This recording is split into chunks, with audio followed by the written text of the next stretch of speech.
بسم الله الرحمن الرحيم.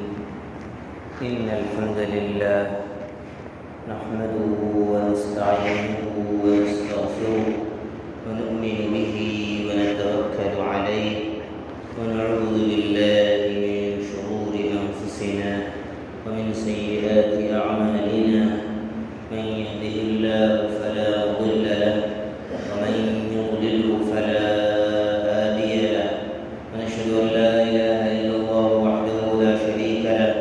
ونشهد أن سيدنا وإمامنا وقدوتنا وشفيعنا محمدا عبده ورسوله صلى الله تعالى عليه وعلى آله وأصحابه وأزواجه وذرياته وأهل بيته أجمعين وبارك وسلم تسليما كثيرا أما بعد. أعوذ بالله من الشيطان الرجيم. بسم الله الرحمن الرحيم.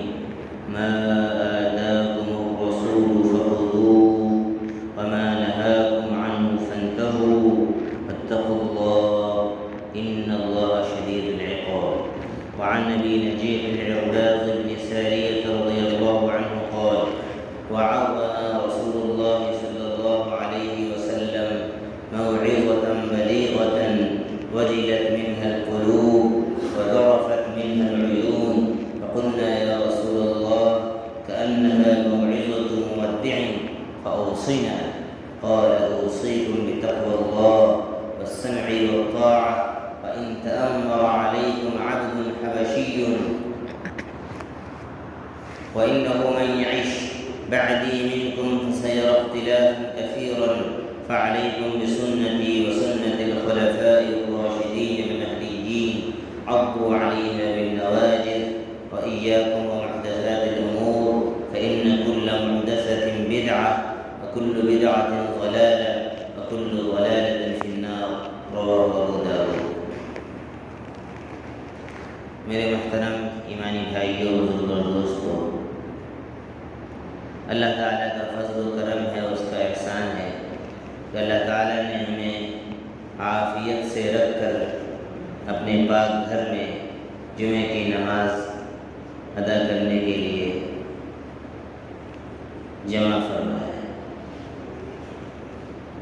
میرے بھائیوں، ایک ہے اسلامی معاشرہ، ایمانی معاشرہ، قرآنی معاشرہ اور نبوی معاشرہ، جو معاشرہ ہمیں قرآن اور حدیث سے اور نبی پاک صلی اللہ علیہ وسلم کی سیرت سے، زندگی سے، صحابہ کی زندگی سے معلوم ہوتا ہے، اور وہی مطلوب ہے اور وہی اللہ تعالیٰ کے یہاں مقصود ہے، اور اسی میں ہماری کامیابی اور نجات چھپی ہوئی ہے۔ اور ایک ہے مسلمانوں کا معاشرہ، مسلمانوں کا معاشرہ۔ دیکھیے، مسلمانوں کے معاشرے کا کوئی اعتبار نہیں ہے، اس لیے کہ آپ ذرا سا باہر نکلیے یہاں سے، دیگر علاقوں میں یا دیگر اسٹیٹ میں آپ چلے جائیے، آپ کو بہت ساری چیزیں مسلم معاشرے میں ایسی ملیں گی جو قرآن و حدیث میں نہیں ہیں۔ دوسرے ملک چلے جائیے، عراق چلے جائیے، وہاں آپ کو نئی نئی چیزیں ملیں گی۔ ایران چلے جائیے اور آپ کو نئی نئی چیزیں ملیں گی۔ نہ جانے وہ لوگ وہاں جتنے بھی بزرگ ہیں ان کی خبروں پر کیا کیا کرتے ہیں، آپ جائیں گے آپ کو تعجب ہوگا کہ یہ سب کچھ بھی ہوتا ہے۔ یعنی وہ کام جو بالکل کھلم کھلا شرک ہے، غیر اللہ سے مانگنا، دعا کرنا، سجدہ کرنا، کھلا ہوا شرک، وہ سارے کام ہوا۔ اور یہ تو میں نے ایران کی بات کر دی، آپ یہاں اجمیر چلے جائیے، ایک ہے جنتی دروازہ، بہشتی دروازہ، بہت سے لوگ گئے ہوں گے، دیکھا ہوگا آپ لوگ۔ اب وہ ان کا عقیدہ یہ ہے، مانتے ہیں کہ جو اس دروازے سے داخل ہو گئے وہ جنت میں داخل ہے۔ لیجیے، بہت آسان ہے، وہ تو مودی جی اور یوگی جی وہ لوگ بھی چادر بھیجتے ہیں وہاں درگاہ کے، اس کا مطلب وہ لوگ بھی جنت میں جائیں گے؟ نعوذ باللہ۔ لوگ آسان سمجھتے ہیں مسلمان ہونا، یہ شہادت ہے، الفت میں قدم رکھنا ہے، لوگ آسان سمجھتے ہیں مسلمان ہونا۔ میرے بھائیوں، جب ہم نے کلمہ پڑھ لیا ہے اشہد ان لا الہ الا اللہ واشہد ان محمدا عبدہ ورسولہ، میں گواہی دیتا ہوں کہ ایک اللہ کے سوا کوئی بھی عبادت کے لائق نہیں۔ عبادت میں ساری چیزیں آ گئی، کوئی سجدے کے لائق نہیں، کوئی دعا مانگنے کے لائق نہیں، کوئی مدد مانگنے کے لائق نہیں، الا اللہ، مدد مانگی جائے گی صرف اللہ سے، دعا مانگی جائے گی صرف اللہ سے، سجدہ کیا جائے گا صرف اللہ کو۔ واشہد ان محمدا عبدہ ورسولہ، اور میں نے گواہی دی، اس بات کی کہ حضرت محمد مصطفیٰ صلی اللہ علیہ وسلم اللہ کے بندے اور اس کے بھیجے ہوئے سچے رسول ہیں۔ آپ کی شریعت چلے گی، آپ کی سنت چلے گی، اور آپ صلی اللہ علیہ وسلم کے علاوہ جو بھی طریقے دنیا میں چاہے دیکھنے میں جتنے اچھے معلوم ہوتے، کوئی بھی کرتا ہو، وہ ناکامیابی کے راستے ہیں، وہ ضلالت اور گمراہی کے راستے ہیں، وہ جہنم کی طرف جانے والے راستے ہیں۔ ہر مسلمان مومن فقط احکام الہی کا ہے پابند، ایک ایمان والا صرف اللہ کے حکم اور نبی پاک صلی اللہ علیہ وسلم کی شریعت اور سنت کا پابند ہے۔ یہ باؤنڈری ہے، یہ دائرہ ہے، یہ سرحد ہے ہماری، ہم اگر اس سے باہر نکلیں گے خطرے میں ہوں، شیطان ہمیں اشک گمراہی کی طرف لے جائے، اور پھر نہ جانے کیا کیا کروائے گا ہم سے، اسلام کے نام پر، دین کے نام پر، اس کا ہم تصور بھی نہیں کر سکتے۔ ایک مثال اس کے لے لیجئے، ہاتھ کنگن کو آرسی کیا، یعنی بالکل قریب کی مثال محرم جو گزرا، آپ لوگوں نے شاید دیکھا ہوگا، یہ ایک ویڈیو ہم نے دیکھا، ادھر ہندوستانی کا ہے، ادھر سورت کا غالباً، اس میں باقاعدہ تعزیے کو ایک مورتی کی شکل میں بنایا گیا ہے، مورتی ہے باقاعدہ، اور کچھ مسلمان ہیں نوجوان وہاں پر ڈانس کر رہے ہیں جی، اور برقع پوش عورتیں وہاں پر تصویریں لے رہی، ویڈیو بنا رہی، اور یہ سب کچھ کس کے نام پر ہو رہا ہے؟ حضرت امام حسین رضی اللہ عنہ، جنہوں نے دین کو بچانے کی خاطر اپنی گردن کٹا دی، آج ان کے نام پر لوگ دین کو برباد کرنے پر تلے، دین کو بالکل مسخ کرنے پر تلے۔ سچی بات یہ ہے کہ ایسے لوگوں کا اسلام سے کوئی تعلق نہیں، یاد رکھیں۔ ایک غیر مسلم نے کمنٹ کیا ہے اس ویڈیو پر نیچے کہ دیکھو یہ سناتن دھرم کا پاور، کہ مسلمان بھی آج وہی کام کر رہے ہیں جو ہم کرتے ہیں، آقا تو اس میں کمنٹ ہے، لیکن ہم لوگوں کو بات سمجھ میں نہیں آ رہی، نہیں ہم تو امام صاحب وہی کام کریں گے جو ہمارے باپ دادا کرتے تھے، ہم تو پیچھے کی طرف جائیں گے، آگے کی طرف آپ بول رہے ہیں کہ معاشرے کو اور اچھا بنانا ہے، 100% بچے مکتب میں پڑھنے چاہیے، اسلامی اسکول کھولنا چاہیے، اس کا زمانہ ہے، ارے یہ سب ہاں ضروری ہے، لیکن یہ رقم زیادہ ضروری ہے۔ اپنے عمل سے ہم یہی کہہ رہے ہیں، دنیا آگے کی طرف جا رہی، غیر مسلم باطل پر ہوتے ہوئے، شرک پر ہوتے ہوئے، ان کے اسکولوں کو دیکھیے، شیشو مندر اور ان کے جو ودیالے ہیں جتنے، گروکلس جتنے ہیں، سب کے یہاں اچھی تعلیم کا نظم ہو رہا ہے، ان کے بچے اچھے مارکس سے پاس کر رہے ہیں اور سول سروسز میں جا رہے ہیں، جتنے بڑے بڑے آفیسرز ہیں سب غیر مسلم ہیں۔ آپ یہ کہہ سکتے ہیں تھوڑی دیر کے لیے اس میں تعصب ہے، انہی لوگوں کی وہ ہوتی ہے، نوکری انہی کو ملتی ہے، لیکن یہ بات 100% صحیح نہیں ہے۔ مسلمان اس تعلیم کے معاملے میں ابھی ان کے مقابلے میں بہت پیچھے، وہ اگر 90% اس پر دھیان دے رہے ہیں تو ہم مشکل سے ابھی 10 اور 15% بھی دھیان نہیں دیں۔ اللہ ماشاء اللہ، آپ ادھر کیرل چلے جائیے، بنگلور چلے جائیے، کرناٹکا، وہاں پر ماشاء اللہ اچھی تعلیمی گروتھ ہے مسلمانوں میں، بڑی بڑی تعلیم گاہیں اور دانش گاہیں کھل رہی ہیں، وہ قابل تعریف ہیں اور وہ نمونہ ہیں. ان کو ہمیں شہروں میں اور اپنے اپنے علاقوں میں ان کی نقل کرنی چاہیے. اچھے اسکولز کھولنے چاہیے جہاں پر اپنے بچوں کو دین کی تعلیم بھی دیں اور عصری تعلیم بھی دیں، ماڈرن ایجوکیشن بھی دیں. یہ اس وقت کی ضرورت ہے، یہ اس وقت کا جہاد ہے. اگر ہم ہندوستان میں مقابلہ نہیں کریں گے تعلیم میں اور اپنے بچوں کو مقابل میں لا کر نہیں کھڑیں گے، سارے آفیسرز ان کے ہوں گے. حکومت بدل بھی جائے گی تو نیتیاں وہی ہوں گی جو ان کے بڑے چاہتے ہیں، اور آپ کچھ چاہ کر بھی نہیں کر سکیں گے کیونکہ آپ کے لوگ کرسیوں پر ہیں ہی نہیں، آپ کے لوگ عہدوں پر ہیں ہی نہیں. آپ کے لوگ تو ماشاءاللہ محرم کے جلوس میں ہیں، آپ کے لوگ تو چائے کے ہوٹلوں میں ہیں، آپ کے لوگ تو پیپر پڑھ کر تبصرہ کرنے والوں میں ہیں. ویڈیو دیکھنے سے ہمارے نوجوانوں کو فرصت نہیں ہے. رونا روتے رہیے، گورنمنٹ بہت ہی تعصب سے کام لیتی ہے، گورنمنٹ مسلمانوں کو نوکری نہیں دیتی ہے. آپ بتائیے کہ آپ کے علاقے میں کتنے ایسے نوجوان ہیں جو سول سروسز کی طرف جا رہے ہیں جن کو شوق؟ کتنے ایسے نوجوان ہیں جو اعلیٰ تعلیم حاصل کرنے کے لیے بہت زیادہ محنت کر رہے ہیں؟ یہ تو اللہ کا کرم ہے کہ گلف جانے کا، سعودی جانے کا اللہ نے ایک راستہ کھول دیا، کمائی ہو رہی. لیکن یاد رکھیے یہ کوئی پائیدار حل نہیں ہے. وقتی طور پر آپ جائیں گے، مان لیجئے 20 سال 25 سال آپ نے باہر کما لیا، پھر تو آپ کو آنا پڑے گا انڈیا. کچھ نہ کچھ اپنا روزگار، اپنا کاروبار یہاں کرنا پڑے گا. وہاں آپ جتنے بھی دن رہیں آپ کو وہاں کی نیشنلٹی نہیں ملنے والی ہے، یاد رکھیے.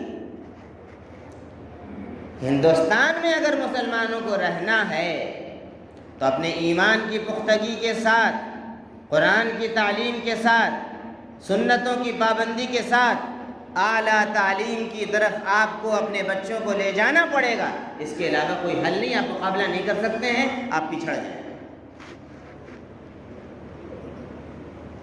اس لیے میرے بھائیوں، جو کام کرنے کے ہیں، جو ضروری ہے، اللہ تعالیٰ نے ہم لوگوں کو ہوش دیا ہے اور اچھے لوگوں کی باتیں بھی ہمیں سننے کو ملتی ہیں. الحمدللہ اچھی رہنمائی بھی ہو رہی ہے.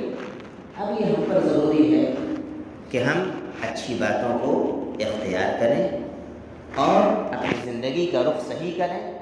بلا من اسلم وجهه للہ وهو محسن. کیوں نہیں وہ شخص جس نے اپنے چہرے کا رخ، اپنی زندگی کا رخ، اپنے دل کا رخ اس اللہ کے لیے کر لیا ہے. وهو محسن، اور وہ اپنے اس عقیدہ توحید میں مخلص بھی ہے. اللہ کے لیے اس نے اپنے دل کا رخ سب کی طرف سے ہٹا کر، سارے طریقوں سے ہٹا کر، سارے اذن سے ہٹا کر، باطل کے سارے طریقوں سے ہٹا کر صرف اللہ کی طرف، اللہ کے دین کی طرف، اللہ کے نبی کی طرف، اللہ کے نبی کی سنت اور شریعت کی طرف کر لیا ہے. اور وہ اپنے اس عمل میں مخلص بھی ہے. محسن فلہ اجرہ عند ربہ، تو اس کا اجر ہے اس کے رب کے پاس. ولا خوف علیہم ولا هم يحزنون، اور ایسے لوگوں کو کل قیامت کے دن کوئی خوف نہیں ہوگا، آگے کا جہنم کا خوف نہیں ہوگا. ولا هم يحزنون، اور نہ پچھلی زندگی کا کوئی غم ان کو ہوگا. اللہ کے ولی کون لوگ ہوتے ہیں؟ ذرا سے میں پوچھ لوں، کبھی کبھی سوال جواب بھی کرنا چاہیے. اللہ کے ولی کی تعریف کیا ہے؟ کس کو کہتے ہیں اللہ کا ولی؟ کوئی بھی بتائے گا اپنے ہاتھ اٹھائے. اللہ کا ولی کس کو کہتے ہیں؟ ہم لوگ کہتے ہیں نا بھائی بڑے اللہ کے ولی ہیں، بڑے پہنچے ہوں. کون ہے پہنچا ہوں؟ سن لیجئے اچھی طریقے سے، قرآن مجید اللہ کا ولی کس کو قرار دیتا ہے؟ قرآن نے کوئی بات چھوڑی نہیں، حدیث نے کوئی بات چھوڑی نہیں ہے، ڈیفائن کر دیا ہر چیز کو. سورہ یونس کی آیت ہے 11ویں پارے میں، کھول کے پڑھ لیجئے گا. اعوذ باللہ من الشیطان الرجیم. الا ان اولیاء اللہ لا خوف علیہم ولا هم يحزنون. سن لو کان کھول کر کہ اللہ کے دوست، اللہ کے ولی وہ ہوتے ہیں جن پر نہ کسی قسم کا خوف ہے اور نہ جن کو کوئی غم ہوگا۔ الذین آمنوا وکانوا یتقون، جو پکے ایمان والے ہیں، ہر حال میں اللہ پر بھروسہ، اللہ کی طرف وہ نظر ان کی ہوتی ہے، اللہ کی طرف دل ان کا ہوتا ہے، وہ اس بات کا عقیدہ رکھتے ہیں کہ جو کچھ ہوتا ہے اللہ کے حکم سے ہوتا ہے۔ اگر ان کی طرف دشمنوں کی توپیں لگی ہوئی ہیں اور دشمنوں کی بندوقیں ان کے اوپر تنی ہوئی ہیں، پھر بھی وہ کہتے ہیں کہ بغیر اللہ کے چاہ کے کوئی مجھے مار نہیں سکتا ہے، اور وہ سینہ تان کر کھڑے ہو جاتے ہیں۔ یہ ہیں اللہ کے ولی، الذین آمنوا وکانوا یتقون، جو ایمان میں پکے ہیں اور اللہ کا تقوی جن کے اندر ہے، اللہ کی شریعت کا لحاظ کر کے جو لوگ زندگی گزارتے ہیں، وہ ہیں اللہ کے ولی۔ ہم یہ سمجھ لیں کہ کوئی آ گیا ذرا سا رنگین کپڑا پہن کر، ہرا کپڑا پہن کر، بڑی سی تسبیح کا مالا ڈال لیا اور کچھ نہ نماز پڑھتا ہے نہ کچھ کرتا ہے، اور آپ نے سمجھ لیا ارے بڑے پہنچے ہوں گے۔ کہاں پہنچے ہوں گے؟ کہاں پہنچے؟ ارے پہنچنا تو بس قرآن اور حدیث تک ہے، نبی کی سنت تک ہے۔ ایک بہت اچھا شعر کسی اللہ والے نے کہا ہے کہ تیری معراج کہ تو لوح قلم تک پہنچا، اے نبی آپ کی معراج یہ ہے کہ آپ اللہ کے قریب پہنچ گئے، تو لوح قلم تک پہنچا، میری معراج کہ میں تیرے قدم تک پہنچا۔ اگر ہم نبی کی سنت پہ پہنچ گئے، نبی کے قدموں کی نقل کر لی ہم نے، تو میری معراج ہے، میری کامیابی ہے، اور اس سے اوپر کہاں پہنچ سکتے ہیں ہم؟ اس لیے میرے بھائیوں، قرآن کا مطالعہ کیجیے، حدیث کا مطالعہ کیجیے، کہیں درس قرآن کی مجلس ہو رہی اس پر بیٹھیے، حدیث کی تعلیم ہو رہی وہاں پر بیٹھیے۔ ہم لوگوں کو اللہ معاف کرے، مسجد میں آ گئے اور خدا نخواستہ غلطی سے امام صاحب نے اعلان کر دیا کہ آج درس قرآن ہوگا، تو ایسے ہم بھاگتے ہیں جیسے لگتا ہے کہ ہمیں جیل میں ڈال دیا، ہمیں تو ایسا ہی محسوس ہوتا ہے۔ اور باہر جا کر اگر کرتب دکھانے والا آ جائے، جی ابھی کچھ دن پہلے رمضان سے پہلے کرتب دکھانے والا آیا تھا، ہم ادھر گزرے بچوں کو لے کر، بہت بھیڑ تھی ماشاءاللہ، جتنے ہمارے یہاں ظہر میں عصر میں نہیں ہوتے اتنے زیادہ بھیڑ تھی۔ کرتب دکھانے والوں کے پاس بھیڑ ہے، مسجد میں نماز کے لیے، قرآن کی تعلیم کے لیے اور قرآن مجید کا حلقہ لگانے والوں کے لیے ہمارے پاس فرصت نہیں۔ امام صاحب بہت بیزی ہیں ہم لوگ، رہیے بیزی۔ جب آپ کو صحیح بات معلوم نہیں ہوگی، قرآن کی بات نہیں معلوم ہوگی، آپ ہدایت کے نور میں اور اس کے چراغ میں آپ نہیں رہیں گے، تو شیطان اسی طریقے سے آپ سے کھیلے گا، شیطان اسی طریقے سے اپنے نقش قدم پر آپ کو لے جائے گا، اور آپ کو سمجھ میں بھی نہیں آئے گا کہ ہم صحیح کر رہے ہیں یا غلط کر رہے ہیں۔ اس وقت کسی عالم کی بات آپ کو بہت کڑوی لگے گی اور بڑے دشمن معلوم ہوں گے وہ آپ کو، ارے یہ تو بالکل الٹا بولتے ہیں، ہم اپنے باپ دادا کے زمانے سے یہی دیکھتے آئے ہیں اور یہ دیکھیں نیا فتویٰ دے رہے ہیں۔ آپ کے باپ دادا بیل گاڑی میں چلتے تھے، آپ کیوں گاڑی پہ چلتے ہیں؟ آپ کے باپ دادا جو ہے وہ صاحب جو اس زمانے میں روٹیاں پکتی تھیں وہ بہت ہی یعنی اتنا زیادہ چھنا ہوا آٹا نہیں ہوتا تھا، تو موٹے آٹے ہوتے تھے، چاول بھی اتنا اچھا آج کے زمانے کا نہیں تھا۔ آپ وہ کیوں نہیں کھاتے ہیں؟ باپ دادا کے طریقے پر چلنا ہے تو سب کچھ باپ دادا کے طریقے پر کیجیے۔ نہیں، دنیا کے معاملے میں ایک دم اپڈیٹ رہیں گے، دنیا کے معاملے میں ہائی ٹیک، جی ہر چیز برانڈڈ ہونی چاہیے، اور دین کے معاملے میں بالکل بیکورڈ، پرانا والا باپ دادا والا، جو باپ دادا کرتے تھے نا وہی کریں گے۔ یاد رکھیے، شیطانی دلیل ہے۔ جو صحیح بات ہمیں معلوم ہو جائے گی قرآن کی اور حدیث کی، اس کے بعد اگر ہم نہیں کریں گے اللہ کے ہماری پکڑ ہو جائے گی۔ 22ویں پارے کی 28ویں پارے کی آیت ہے، سورۃ الحشر، آیت نمبر 7، نوٹ کر لیجئے، مت بولیے گا بعد میں امام صاحب اپنی طرف سے بول رہے ہیں، دیکھیے گا۔ ما آتاکم الرسول فخذوہ، جو کچھ نبی تم کو عطا کر دیں، دنیا کے مال میں سے دے دیں، اللہ کا کوئی حکم تم کو دے دیں، کوئی حکم سنا دیں، فخذوہ، اس کو مضبوطی سے تھام لو، وما نہاکم عنہ فانتہوا، اور جس سے نبی تم کو روک دیں فانتہو رک جاؤ اس سے، واتقوا اللہ ڈرو اللہ سے، ان اللہ شدید العقاب اللہ تعالیٰ بہت سخت عذاب دینے والا ہے۔ حضرت عرباض بن ساریہ رضی اللہ عنہ کی روایت ہے، اللہ کے رسول صلی اللہ علیہ وسلم نے وہ فرماتے ہیں کہ ہمیں ایک دن واعظ فرمایا، نصیحت فرمائی۔ غور سے حدیث کو سنیے، بات ختم ہو رہی ہے۔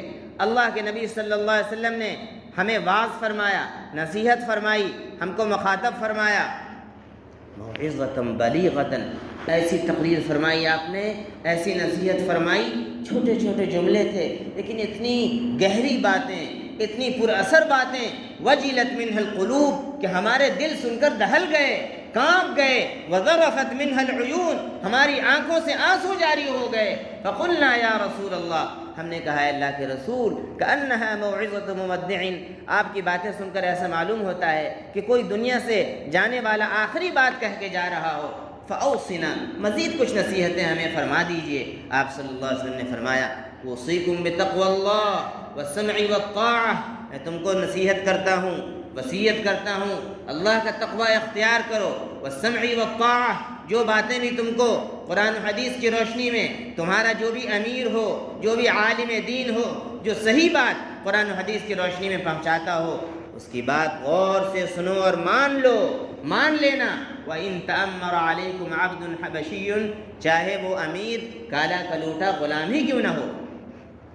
وَإِنَّهُ مَن يَعِشْ بَعْدِي مِنْكُمْ، اور سن لو جو لوگ میرے بعد زندہ رہیں گے، فَسَيَرَى اخْتِلَافًا كَثِيرًا، وہ بہت ساری نئی نئی باتیں دیکھیں گے، دین کی مخالف باتیں دیکھیں گے۔ فَعَلَيْكُمْ بِسُنَّتِي، اس زمانے میں تم پر لازم ہوگا کہ میری سنت کو، میرے طریقے کو مضبوطی سے پکڑ لینا، وَسُنَّتِ الْخُلَفَاءِ الرَّاشِدِينَ الْمَهْدِيِّينَ، اور میرے خلفائے راشدین کی سنت کو مضبوطی سے پکڑ لینا جو ہدایت یافتہ ہیں۔ عَضُّوا عَلَيْهَا بِالنَّوَاجِذ، اور میری سنت کو اور خلفائے راشدین کی سنت کو دانتوں سے تھام لینا۔ وَإِيَّاكُمْ وَمُحْدَثَاتِ الْأُمُورِ، اور دین کے اندر نئی نئی باتوں سے بہت دور رہنا، اپنے دامن کو بچا کر رکھنا۔ فَإِنَّ كُلَّ مُحْدَثَةٍ بِدْعَةٍ، اس لیے کہ ہر نئی بات بدعت ہے، وَكُلُّ بِدْعَةٍ ضَلَالَةٍ، اور ہر بدعت گمراہی ہے، وَكُلُّ ضَلَالَةٍ فِي النَّارِ، اور ہر گمراہی جہنم کی طرف لے جانے والی ہے۔ اللہ تعالیٰ سے دعا ہے کہ اللہ تعالیٰ ہم سبوں کو قرآن مجید کی تعلیمات کی طرف لوٹنے کی، نبی پاک صلی اللہ علیہ وسلم کی تعلیمات کی طرف لوٹنے کی توفیق عطا فرمائے، اور اپنا اپنا جائزہ لینے کی توفیق عطا فرمائے، اور ہمیں قرآن و حدیث کی روشنی میں اپنی زندگی کے سفر کو آگے کی طرف، ترقی کی طرف لے جانے کی توفیق عطا فرمائے۔ آمین۔